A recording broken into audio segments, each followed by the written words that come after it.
Start your day with Morning Edition and wind it down with All Things Considered, only on KPBS. From global headlines to local stories, stay informed, inspired, and connected. Tune in daily or listen anytime at kpbs.org.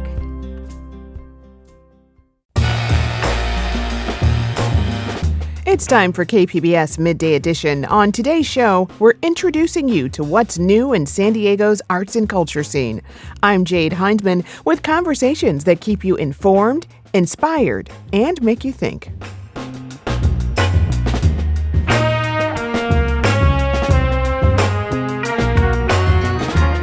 A new archive project explores San Diego's Black LGBTQ community in the 80s and 90s. One of the joys and powers of talking about intersectionality in a meaningful way is to say we are not reducible to one thing. Then Beth Accomando talks with a local writer and filmmaker out with a new film called Adjunct. Then your weekend preview with Julia Dixon Evans. That's ahead on Midday Edition.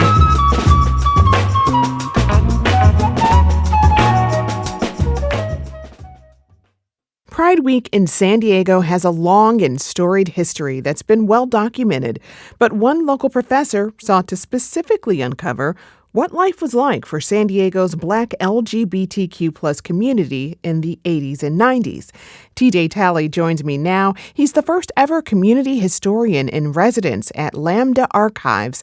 He's also an associate professor of history at the University of San Diego. Professor Tallie, it's always a pleasure to have you on the show. It's so good to be back. Thanks for having me again. Great to have you on. So you're wrapping up your role as Lambda community historian. What attracted you to that role? Well, I found myself in this really wonderful position as a professor. Every 7 years, we get the opportunity to go on sabbatical. And for the 2024-2025 school year, I was on sabbatical, which is often a good chance to both rest and reflect. And I am terrible at both of those things. So I instead had the opportunity through talking to Joe Farron, who is on the board, and Nicole Verdes, who is the director. They pointed out that they were trying a new community historian program. And I thought, I have the time, I have the interest. This seems like a moment where I could actually give back with my own talents to the community and learn more about the history of San Diego's Black LGBT history. And I got really excited about it. And in that history for your project, you really dive into the intersectionality of being queer and Black. Can you talk about that? Absolutely. So surprising, perhaps no one that knows me, I am both of those things. And as a queer Black professor, I wanted to think about how do Black queer identified San Diegans navigate these spaces? San Diego is a space that has a prominent but still small Black community. And also in the 80s and 90s, you see the emergence of really a collective, self-assured LGBT or queer community in San Diego. And I wanted to think, how did people from both of those communities navigate those back and forth? And that was really the question that got me started on this whole journey. Well, what are some of the things you really wanted to uncover during the process, or what surprised you even? Oh, yeah, both. So one of the things that I was really looking to understand was how in a space when, LGBT rights were less prominent, and in a space so soon, after sort of the immediate gains of the civil rights movement, are Black people articulating and making sense of these spaces? And I was really looking to see how groups formed, how they self-articulated, how they navigated structures of oppression, or also just self-identified. And those were really exciting for me. I was surprised, I think, at some levels to see already the level of sort of large-scale organization and self-awareness. I think the other thing that surprised me a little bit was how most of the concerns of Black queer San Diegans are almost identical to the concerns that many in our community feel right now, 40 years later. And how did people self-identify? What did you find there? So one of the things that I found first is that often, right, some of these terms are newer, right? So saying LGBT is not a thing that necessarily, or even queer. There were actually debates in the late 80s, early 90s about even using the word queer. Was it derogatory? Was it pejorative? Could it be an umbrella term? Often you'll see questions about, should we just say gay and lesbian? Where do we include bisexual people? And then occasionally sort of references to also including trans and non-binary people. But one of the things that I saw in particular was this very familiar sensation about talking about San Diego as both sleepy and small, and also relatively limited in its Black community. So I read a piece in a newspaper in 1991 where a man named Bill Thompson described San Diego as sleepy and southern, and says that folks seem to like it that way. It also seems to be a very white town, and people seem to like it that way too. I am from all-white prep schools and environments back east, but I've not felt the whiteness as I have ever felt until I moved to San Diego. It's as if there's no color in the background. And people here seem unconscious that there is something else besides whiteness. They don't even seem to be aware that there aren't that many Black people around. It was a big awakening for me to come here and realize for the first time I'm truly a minority. And Bill says, I stayed in Pacific Beach for a few months when I moved here, and I saw maybe 4 Black people. And all of them, they were tourists. And when I saw that, I laughed out loud, right? I was like, this felt like it could have been written Thursday. It's like, oh. And I think that sensation of a really witty, self-aware Black queer space of saying, oh, there's not a lot of us and we all know each other, felt really familiar. And then the question of, well, how do we make space? How do we feel seen? And how do we feel like we're in community with each other? Yeah, well, there are so many community activists who paved the way to make that space and grow that visibility. I know Marty Mackey is someone you were really drawn to in this process.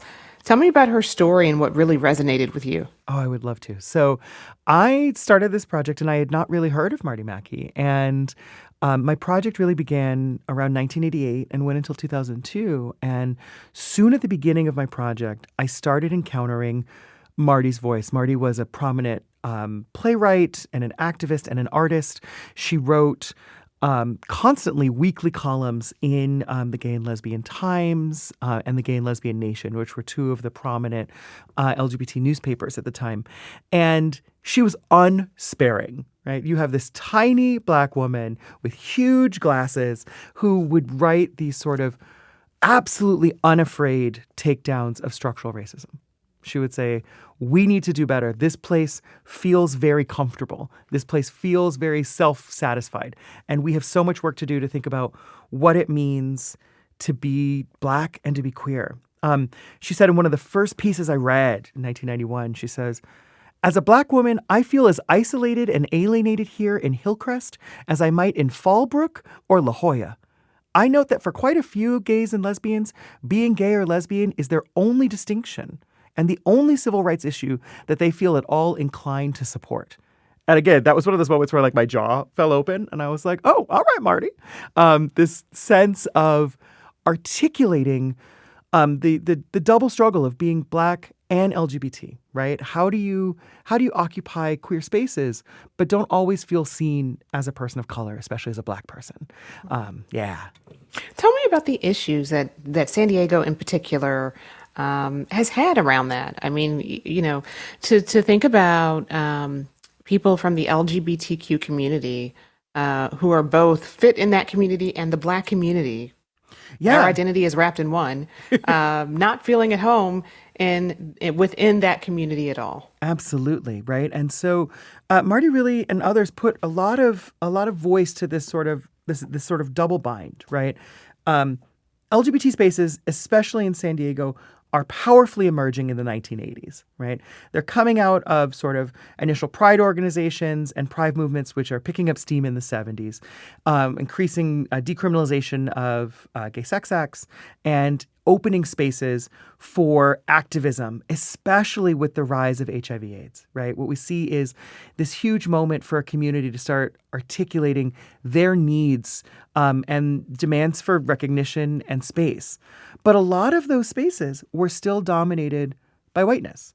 And what Marty and others pointed out was people didn't even see what they didn't see, right? They didn't know what they didn't know.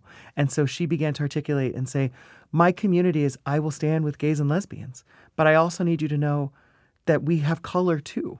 And so we're trying to navigate what it means to be a person who also comes with struggles with racism, with institutional access to freedom.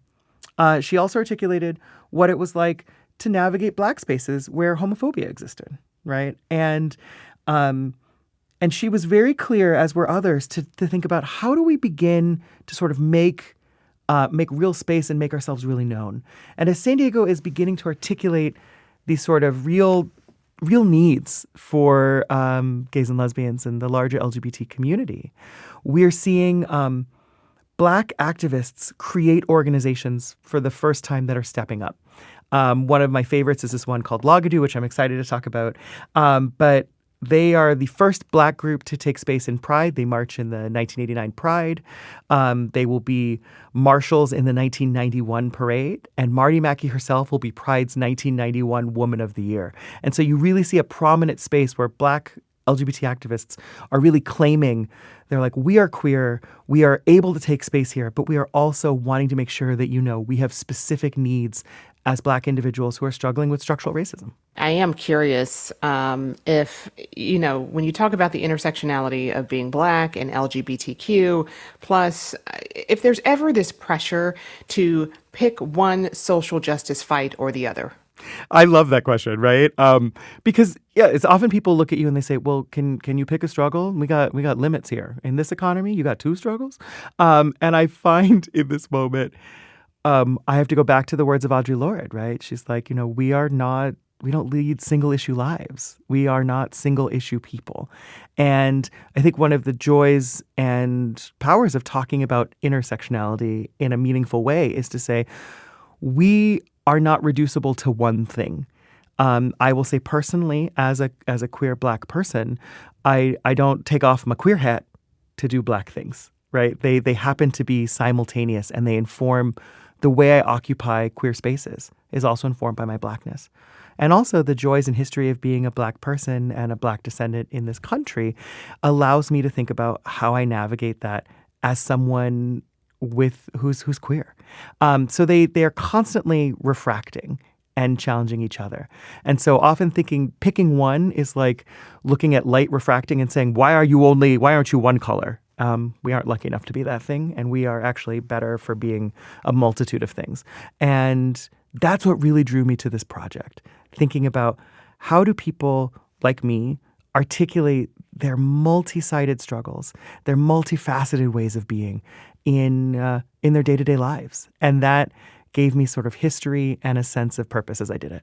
Well, you recently held an event at Diversionary Theater with a lineup of activists who are leading a lot of work in the community. Tell me more about that. Oh my gosh, it was so much fun. So yeah, this past week, with the partnership with San Diego Black Pride and in Diversionary Theater, we had this project called Whose World, Whose Home, named after a quote from Marty Mackey. And it was about uncovering queer San Diego's Black past, present, and future. And I got to work with, 6 incredible other activists and individuals. Rayanne Robinson at the SDSU Library, Black MC and activist Mickey Vale, Jordan Daniels, who's the director of San Diego Black Pride, local politician Joshua Dunn, and amazing drag performer Amber St. James.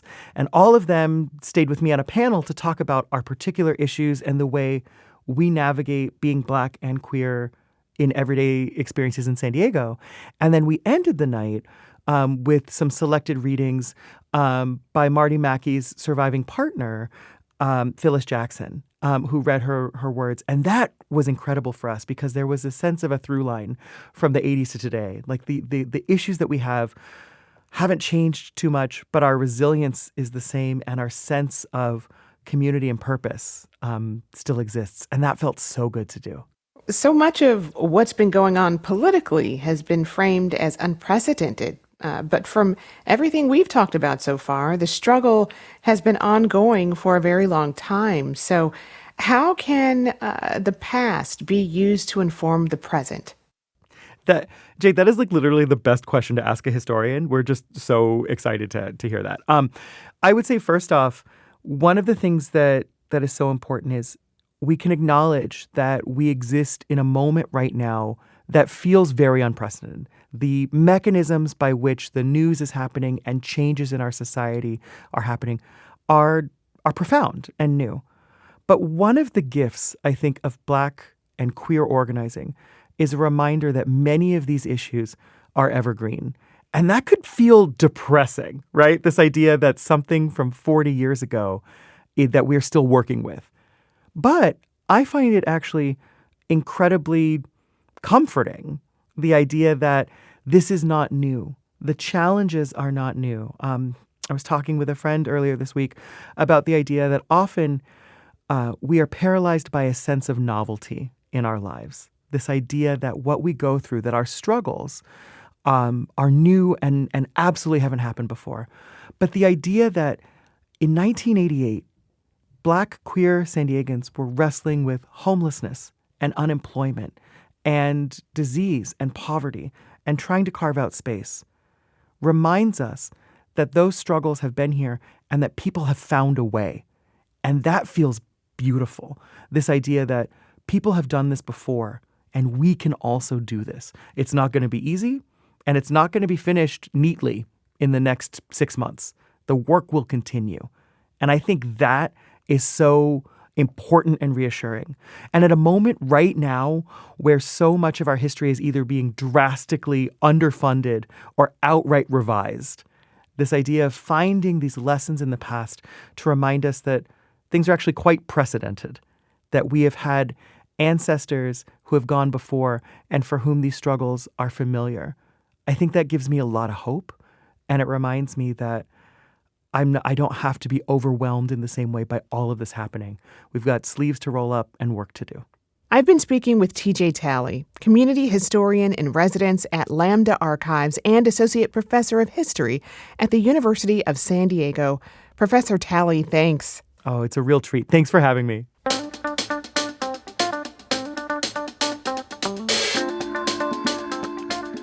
Coming up, how one filmmaker relied on his San Diego ties for his first ever narrative feature. I thought, okay, I'm going to do this in San Diego with all my family, with all my friends, and basically everybody came out and gave me access to businesses, to locations. A lot of them are in the movie. Everybody in the movie that plays my family is my family. Beth Accomando previews Ron Najor's film, Adjunct, when KPBS Midday Edition returns.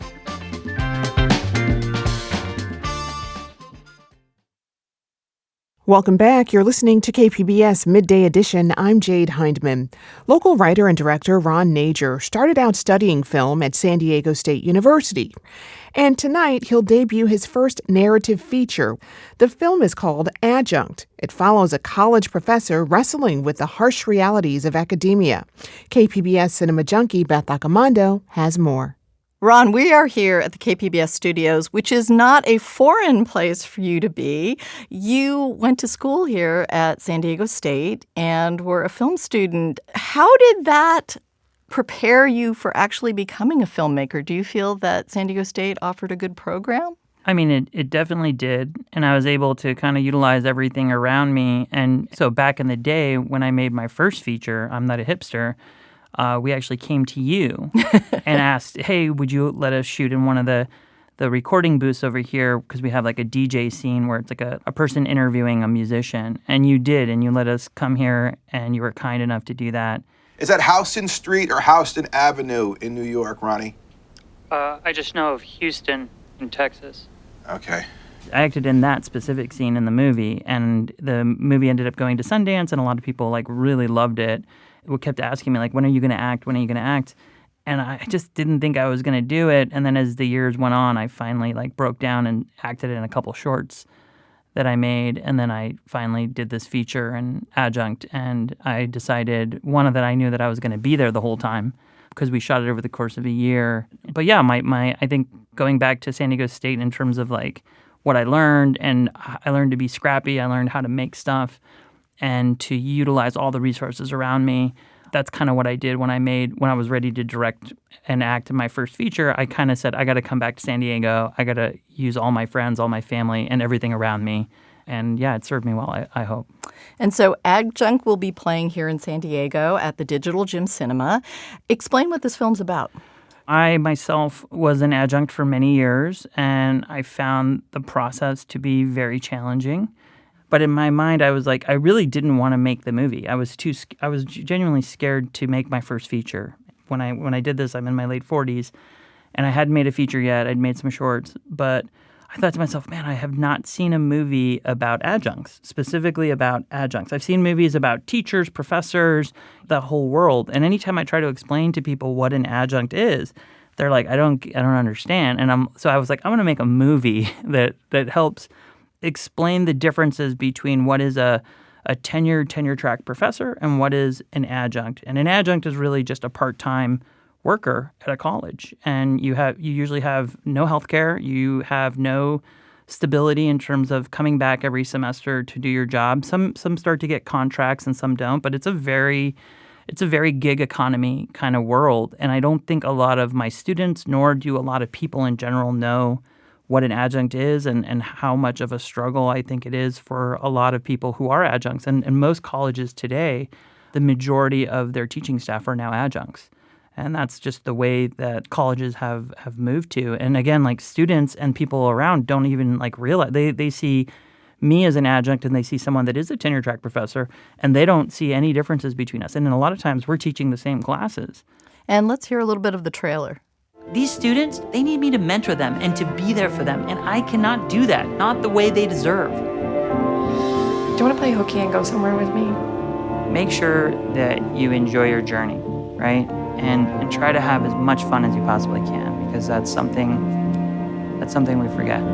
One of the things about being an adjunct is that you and a lot of other people who do this kind of work are very passionate about what they're doing because you really care about the students and about teaching the material. And how does that sort of turn into something that gets, I don't know if I want to say abused, but something that can be taken advantage of in terms of how administrators may treat you? I think what it is, it's funny, like for me, teaching in general, I love it. It's like something I'm very passionate about. My students, every semester will come up to me at the end of the semester or even like years later and come up and say, I loved your class. Thank you so much. You really helped me. Sometimes people say to me, hey, are you a great filmmaker? And I often go, I don't know. Like, I'm trying my best. If somebody asks me, are you a great teacher? In my heart, I'm like, I'm a great teacher. Like, I love it. And I'm so like, there's just something about it for me. And for me, frankly, the movie sort of allowed me the opportunity to explore and think about and really like dissect my situation. And I think up until when I made the movie, like I just kind of, which I think happens to a lot of adjuncts, you sort of get in this cycle where, well, the pay is not good and I'm not treated that well by the administration, but I do love what I do and I want to do it and I want to keep doing it. And honestly, like, yeah, making the movie really made me rethink a lot of things. And I think teaching is a very noble thing, but I do think the way the system is set up right now, it has been engineered in a way that really takes advantage and exploits adjuncts. And you also tackle some issues that are very sort of recent, probably pandemic recent. The idea of videotaping lectures and then using those online and not always engaging the professor or the teacher's permission to do that. And that seems like a more recent kind of development. I think that's something that I saw happening in various places that I was an adjunct. And like, it's, I think, going to become more and more popular where you do record your lectures. And the question then becomes, well, who owns that lecture? Who owns that piece of IP? Well, if you're a tenure track professor, your work is protected because you're a tenured professor. If you're an adjunct, you basically don't quite have that protection. So that's a really interesting topic that I don't think I've, again, seen explored or talked about. And it's one of those things where you're already getting paid so minimally to do this job. And then if you do all your recordings online, then what happens when they stop bringing you back but continue to use your lectures. It's one of those things where I just don't think people have really thought it through. And I think as much as I think online classes are interesting and engaging in some ways, I do think when you are there with your students and you can react in real time to them and really give them the mentorship, the guidance, being able to interact with other students, I see the difference personally. And I think that is why I do believe college is really important in terms of like what it can do for someone's education. But I also think the way the institutions themselves are moving, they themselves are trying to minimize that interaction. They're trying to do more online classes. They're trying to not pay you for those online classes. Like, it is a very interesting sort of subject that I don't think I have not seen really explored. And again, that's what gave me the kind of the courage to be like, okay, I'm going to try to do this movie. But yeah, I really just wanted to explore that world. And kind of in the process of making the movie, I sort of figured out what the ending would be. There were some very specific, profound things that hit me that I realized I had to incorporate into the movie. Now, is it more difficult or easier to do material that is very close to you and to who you are? Do you have the distance to do it? Or, you're also directing yourself. So how complicated is that for you? Yeah, no, that's a great question. For me, it's funny. So I taught filmmaking, and I always would tell my students, write what you know. It's funny because it's literally in the movie. In the movie, he's an English teacher instead of a film teacher, so I try to distance myself a little bit. In my college days, I did well. I made some films that won some awards and did well, but some of those movies weren't that personal to me. And I really learned in the last few years the whole idea of write what you know, incorporate it. It doesn't mean you can't make a horror film or a sci-fi film. It just means take elements of yourself and try to entangle it in the story, and it'll make the story more rich. I took that, and so when I made this movie, in some ways, I will be honest, I feel like this movie is almost revealing too much, if I'm going to be very honest. I don't think I'm doing something profoundly new. I actually think I'm doing what a lot of great filmmakers have done. It's one of those things where when you do that, I do believe you can really dig deep into the material and really show it to the world. And I just want to say it's very scary because you're really showing yourself in a way where sometimes people watch the movie and I'm like, oh, whoa, wow, you actually saw a lot of me. And sometimes people don't say anything, and then sometimes I've had people kind of pull me aside and really have long conversations. I screened this to some family members, and one of my uncles called me and he's like, hey, are you okay? I thought that was really beautiful. And I think not every artist, but I think some artists do reveal themselves and through their work. And I do think it's a great way to show your art. And you do have roots here in San Diego. And one of the other things you explore besides your work is your family. And you bring in a lot of culture and, I have to say, food in a lovely way. Yeah. So I'm Middle Eastern. Both my parents are from Iraq. And a lot of my family, my mom's side of the family is here in San Diego, and we all grew up here. And so they've all gone off to start different businesses. And one of my uncles started a place called Sahara that's in East County. And it's this amazing Middle Eastern restaurant. And when I decided I wanted to shoot in a restaurant, I asked my family if they would let me do that. And they said yes. And it's just this really fun sequences. I should also say one of my cousins, I wrote in the script, there's a party sequence. And one of my cousins, Jonathan, was getting engaged. And I was like, hey, is there any chance that I could just show up with me and the other actor and a camera person and just... He's like, yeah, absolutely. That'd be great. And everybody thought the girl that was the actress, they thought she was my date. So, they were just, constantly talking to me and talking to her of, oh, how'd you guys meet? How do you guys know each other? I just thought it was funny that my family, immediately embraced this person. And I don't know, it's just something beautiful to me about just capturing, I should say, the family that's in the movie are my family. And a lot of the students that are in the movie are my students or my former students coming back to help me. I sent emails out to a lot of my former students hey, I'm shooting these school scenes. If anybody would want to come help me. It was really wonderful to have all these people that I hope that I've helped throughout the years come back and help me. And my family has helped me on all my movies. They've always like turned up and given me access to things. I've just been very, very like blessed. And how's it feel to be showing it here in San Diego? I am so excited to play Adjunct here in San Diego at the Digital Gym. It's actually going to be the theatrical like premiere run of the film, which feels very fitting because this movie was made in San Diego, made with a ton of San Diego filmmakers, actors, craftspeople, friends, family. I'm so excited that it's going to play at the Digital Gym. And how does it feel to have completed this project and have this under your belt now? You know, as a director, I have produced some movies, but I've always wanted to direct something. And it took me over 20 years to finally get the courage to direct my first feature. And so the fact that I finally did it, like, really meant a lot to me. And I just want to say, just to give an anecdotal story, like, one of my students, his name is Benjamin Howard, who also went to San Diego State. He went to UCLA and he wrote a feature script. And he's like, do you think I should do this? And I said, absolutely, Ben, do it. And so he's embarking on making his first feature, and he's my former student. And then he knew I wanted to make my movie, my feature. And he's like, well, are you going to make it? And I'm like, I don't know, Ben, I don't know. And he's like, do it. And I was just like, it was so interesting to me to have my student tell me, you need to make your feature. That was like such a powerful moment for me. And it was really cool because we basically both shot our features parallel to each other.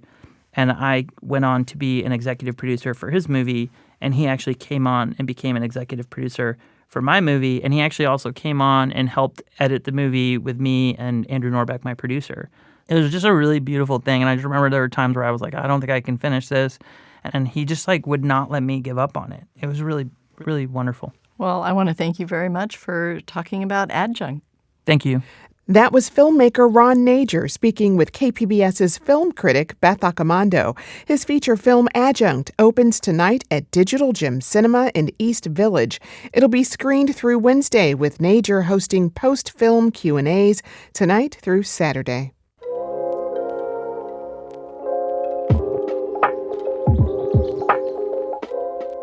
Still ahead for our Weekend Arts Preview, local author Chris Barron talks about engaging with young readers on heavy themes like climate change and global crises.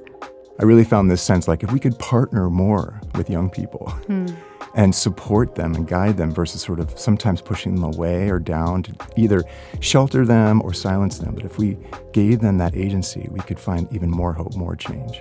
KPBS Midday Edition is back after the break.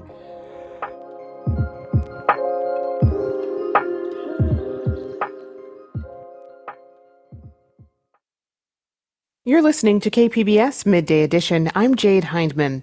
Local Chris Barron, author of The Magical Imperfect, The Gray, and More, has a new middle grade book out. It's called Spark, and it follows two nature-loving 8th graders as they are evacuated in a wildfire. The story is rooted in their friendship, but it also tackles big issues like climate change, overdevelopment, and trauma. Barron joined KPBS arts reporter Julia Dixon Evans in our studio to discuss the book and what's at stake when writing for middle schoolers. Here's that conversation. Okay, I'm going to start with a pun, but what sparked the idea for this book? I think that spark is such a useful word because so many things sparked it. One was just the idea of the fires, of course, that it just takes a spark. I think we hear that word over and over again in all the news reporting because we're aware of the spark that causes the fire, but also sparks of inspiration, sparks of hope, and then this kind of idea of small light, like a little light can light up the world. And that's a big part of the Jewish tradition also. So like it's always been there for me, and it just seemed like a perfect word when we had to change the title anyway. So spark seemed to fit perfectly. Okay, what was the original title? The original title was Forest Heart, which still appears in the book, but Spark seemed to fit better. So the story is rooted in two friends, 8th graders Finn and Marisol, nicknamed Rabbit. And they have each other at first, but they're otherwise on the fringes of the social systems at school. Can you tell us about these characters and this choice?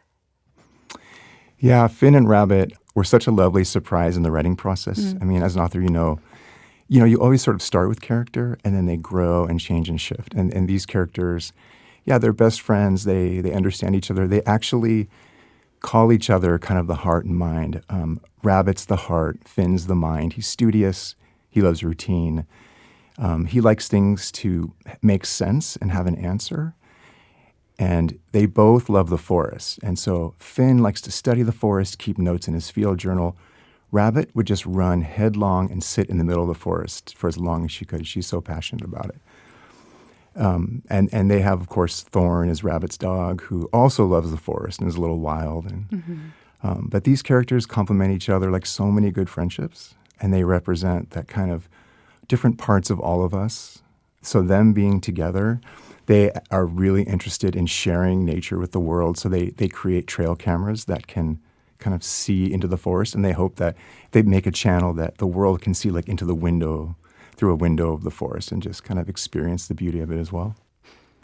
Could I ask you to read a short excerpt from Spark? Yes. I'll give some pretext, which is just that, and some context, that this is a part where they're evacuating. Finally, the fires have come to their town, and they find the evacuation center where a lot of people are going, but they move on from there. Evacuation center. A wall of fire engines and sheriff's cars block off Pioneer Park. The doors of Redwood Hollow's municipal gym thrown open, light pouring out, people pouring in, wrapped in blankets, holding pillows, carrying suitcases, garbage bags, each other. This is the evacuation center, Dad says. Dad, I ask, why aren't they leaving? Not everyone can, he says. He looks at Mom. The car slows down.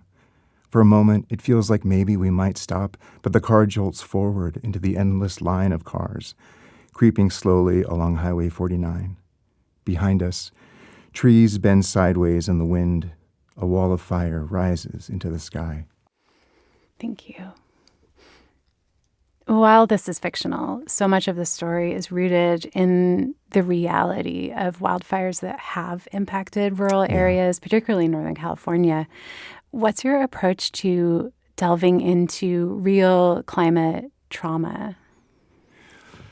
I think having experienced some of it here in San Diego, when it's very real with little kids. I remember we were moving out from Ocean Beach to more inland to La Mesa, Mount Helix, and it was during the Witch Creek fire. And I remember I had our second daughter just been born, and we had been renovating the house, and we got out of the car to move in, and we looked out, and there was Mount Miguel with like a snake of fire coming down it. And we said, nope. And we got back in the car and went back to the beach for another month. And it was still like fallout in the sky, even at the beach because of those Santa Ana winds that blow, to the west. So for me, it started with that experience of evacuation and other times in San Diego that we've had to do it. But I felt a real connection to people losing their homes, losing their routine, losing their lives changing, everything they know lost. And so my approach was just to learn as much as I could. And so I traveled all over Northern California, met with residents who had to flee and evacuate. I did so much research talking to wildland firefighters, ecologists, biologists, indigenous tribal liaisons, like approaches to fire. I immersed myself and learned all I could and found so much that I didn't even know. I was thinking before I read this book about the ways that the book might inform or teach or reach young people about climate change and global crises. But the more that I read, the more I think I shifted my thinking to what can we learn from young people? Can you talk a little bit about that, if that occurred to you also? It absolutely occurred to me because I was talking to so many experts and it was hopeful. But what I found in these communities I visited and through the research was there is so much hope in community and especially young people. Like given some agency, And that's why it's reflected in the story, is kids sort of know in their heart the simplest path of what to do to provide hope and change without getting bogged down into all the nuances of real life. And so I really found this sense, like, if we could partner more with young people and support them and guide them versus sort of sometimes pushing them away or down to either shelter them or silence them. But if we gave them that agency, we could find even more hope, more change. I love that. Middle grade fiction, or middle schoolers in general, this is a confusing, overwhelming, and misunderstood period of life. What draws you to writing books for this age group? This is such a beautiful, wonderful, difficult, challenging, chaotic age group. I mean, think of yourself. I always think of myself at that age. You think you know stuff, but then you also don't know anything. And everyone's encouraging you, but also discouraging you. And you're seeing the paths of life. And I don't know, I think this is such an important age. And I know for me, it was the time and space that made the biggest impression on me. Where I lived, my friends at that time was so formative. And so I've always admired, especially educators who teach these grades. You have to be an incredible person. So for me, I just know that this was an incredible time in my life, difficult, brutal, wonderful, and it's a privilege to write for this age group. It takes a lot of work and care, but I think it's worth it. That was Chris Barron, author of Spark, speaking with KPBS arts reporter Julia Dixon Evans, who joins me now. Welcome, Julia. Hey, Jade. Thanks for having me. Always a pleasure. So, Julia, you've read the book, and you've also been following Barron's publishing career for years now. What can you tell us about Spark as a book? Well, I think one of the strongest and the most accessible things about Chris Barron's writing, and this book in particular, is that it's written in verse. It's like each page is kind of like a poem in and of itself, but it's this connected narrative. It's a novel. It's a full story. So, yeah, if anyone thinks that poetry is inaccessible, this is an example for them. It's really fast-paced, and I think that verse format, while still being narrative, just makes it really easy to read and really, tangible experience as you're going through this evacuation with these kids. And yeah, it's also really complicated. It's about trauma, and it's about friendship. The relationship between Finn and Rabbit, those two 8th graders, is really special, and it has to endure a lot. It's a great book. All right. Well, Chris Barron will celebrate his new book, Spark, with an all-ages event tonight at Warwick's. It's at 7:30 p.m., and he'll also be part of the San Diego Book Festival on August 23rd. Okay, so Julia, let's talk about what else is going on in the arts this weekend. First, we have some visual art in Chula Vista. Yeah, so this is a collective called Art Through the Glass, and they're opening a new exhibit at the Chula Vista Center Mall. And they take abandoned storefronts in the mall and transform the windows into gallery walls, which is really cool. And their newest exhibit is called Rewind. You had to be there, and now you are. And it's the result of an open call for artworks inspired by niche nostalgia or memory. And they have 20 artists in the show, including Tara Arunsakul, Yvette Roman, Julio Martha, and more. And the reception is 4 to 7 on Saturday.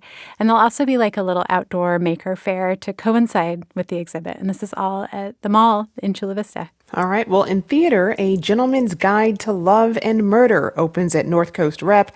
What do you know about this? So this is a musical. It won the Tony Award for Best Musical in 2014. And it's about this man, otherwise a common man, called Monty, who discovers he's actually 8th in line for an earldom and this big inheritance. It's a funny and absurd script, and it opens with a warning to the audience. That's the song name. If you are weak in constitution or faint of heart. For those of you of weaker constitution, for those of you who may be faint of heart, this is a tale of revenge and retribution. So if you're smart. And this production is just officially opening this week, and it's already been extended due to demand. It's on stage at North Coast Rep in Solana Beach through August 17th. All right. Well, if you're looking to give back to the community this weekend, Books Through Bars has an event, right? Yeah, so this is a prison books program. It's based in San Diego out of Groundwork Books at UCSD, and it's this volunteer-run collective, and they host these regular book packing events. And the way the program works is that incarcerated individuals write letters requesting books, and then volunteers will go through the letters, select books, and then ship them back, and usually include like a handwritten note to go along with it. And you can also bring books to donate to their library, Books Through Bars, so that then people, when they're going through these letters, they can select books and send them to those incarcerated individuals. This is from 11 to 2 p.m. this Saturday at UC San Diego's Groundwork Books. All right. Well, before we go, what are your suggestions for live music this weekend? So my top recommendation this weekend is an all-ages, all-local show on Friday as Soma, and it's a bunch of indie bands, Jetty, Metaphor, Winnebago, Sands, and Citrus Jr. Jetty just had a new EP out in January. It's called Fault Lines, and this is my favorite from the album. It's a track called Halfway Happy. Your name's still on my cast, misspelled better, but it's not that bad. Now I'm just halfway happy. All right, you can find details on these and more arts events on our website at kpbs.org. I've been speaking with KPBS arts reporter and host of the Finest podcast, Julia Dixon Evans. Julia, thank you so much. Thank you, Jade. This was fun.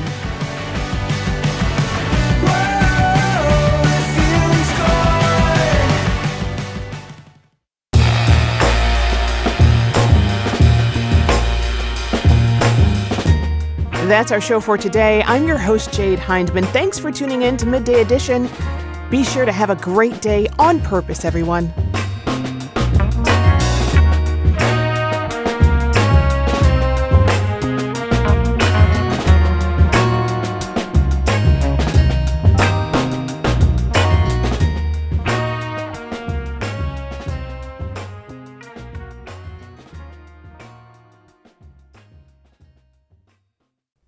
Now on The Finest, the story of three friends who grew up in Southeast San Diego during an era of rising crime and aggressive policing. In graffiti, they found an alternative to gang life, but in their case, staying out of trouble landed them in it. I open it up and it's the police, and I'm like, oh. And on their way out, they turn around, they're like, oh yeah, we also got a warrant for your arrest. Listen now wherever you get your podcasts.